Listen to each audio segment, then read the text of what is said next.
نبی کی کتاب سے مشنری خدمت کے تعلق سے اپنی سیریز کو جاری رکھے ہوئے ہیں اور آج اس سیریز کا تیسرا پیغام ہے۔ آئیں سب سے پہلے کتاب کو 2 حصوں میں تقسیم کر لیں۔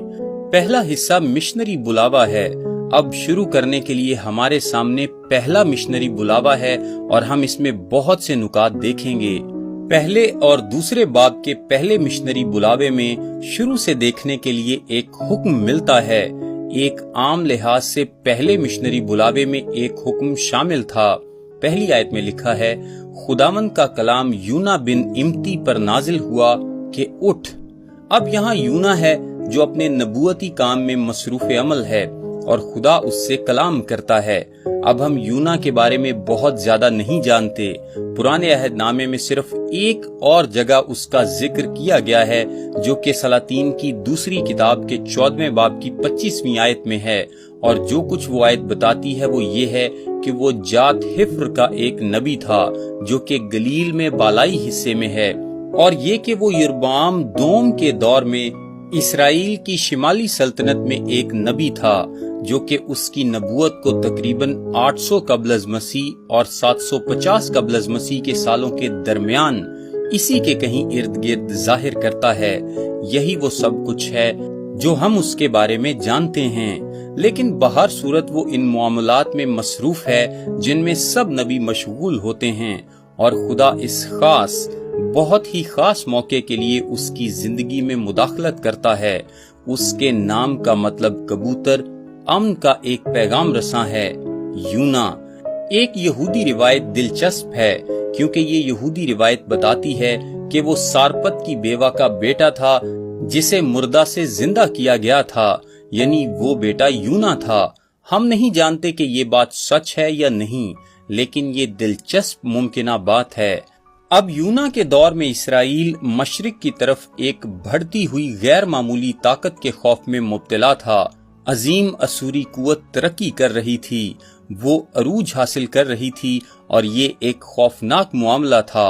اور اگرچہ اسرائیل میں کچھ بڑی ترقی جاری تھی اور کچھ اچھے معاملات رونما ہو رہے تھے، تو بھی نینوا اور مشرق کی بڑھتی ہوئی طاقت کا جھانکتا ہوا یہ خوف ہمیشہ موجود ہوتا، اور عین یہی وہ جگہ تھی جہاں خدا چاہتا تھا کہ یونا جائے۔ دوسری آیت میں لکھا ہے کہ اٹھ، اس بڑے شہر نینوا کو جا اور اس کے خلاف منادی کر، کیونکہ ان کی شرارت میرے حضور پہنچی ہے۔ اب اسور، جیسا کہ میں نے پہلے بتایا، ایک بہت بڑی بڑھتی ہوئی طاقت تھی۔ نینوا کا شہر نمرود نے بنایا تھا اور یہ 6 لاکھ کی آبادی کا شہر تھا۔ در حقیقت شہر کے ایک حصے سے دوسرے تک کا سفر 3 دن کا تھا۔ اندرونی دیوار 8 میل کے گھیراؤ پر مشتمل تھی، بیرونی دیوار کوئی 60 میل کے گھیرے کی تھی، اور یونا کو بظاہر ایک طرف سے دوسری طرف پہنچنے کی خاطر 3 دن لگے تھے۔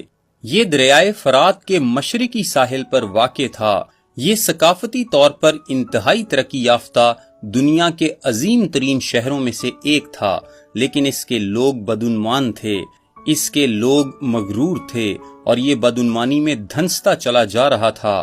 ناہوم نبی نے بھی، جس نے نینوا کے خلاف نبوت کی، اسے ایک خونی شہر کہا جاتا ہے کہ یہ دھوکہ بازی، جھوٹ، ڈاکوؤں، ہوس، ظلم، جادوگری اور بت پرستی سے بھرا پڑا تھا، اور ان کے سپاہی اپنی بے رحمی اور اپنے ظلم کی وجہ سے مشہور تھے۔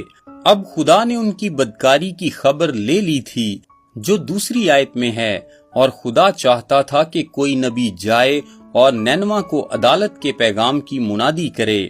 اب دوسرے انبیاء نے، جن کا میں نے آپ کے سامنے پہلے ذکر کیا تھا، جو کہ مشنری کردار کے حامل تھے، بیشتر طور پر کبھی بھی اپنے پیغامات اس ملک کی سرزمین پر نہیں دیے جن کے لیے انہوں نے کلام کیا تھا۔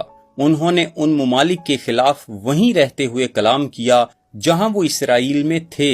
تکنیکی اعتبار سے یونا وہ پہلا مشنری تھا جسے اختیار دیا گیا کہ نہ صرف ایک بیرونی قوم کے خلاف کلام کرے، بلکہ اس قوم کے پاس جائے اور ان کے روبرو ان کے خلاف کلام کرے، اور یہی حکم تھا۔ خیر، یہ بات کسی بھی شخص کو ہلا دیتی کہ اس طرح کے دشمن کی طرف جائے۔ یہ اس قدر ہولناک کام تھا۔ ایک تنہا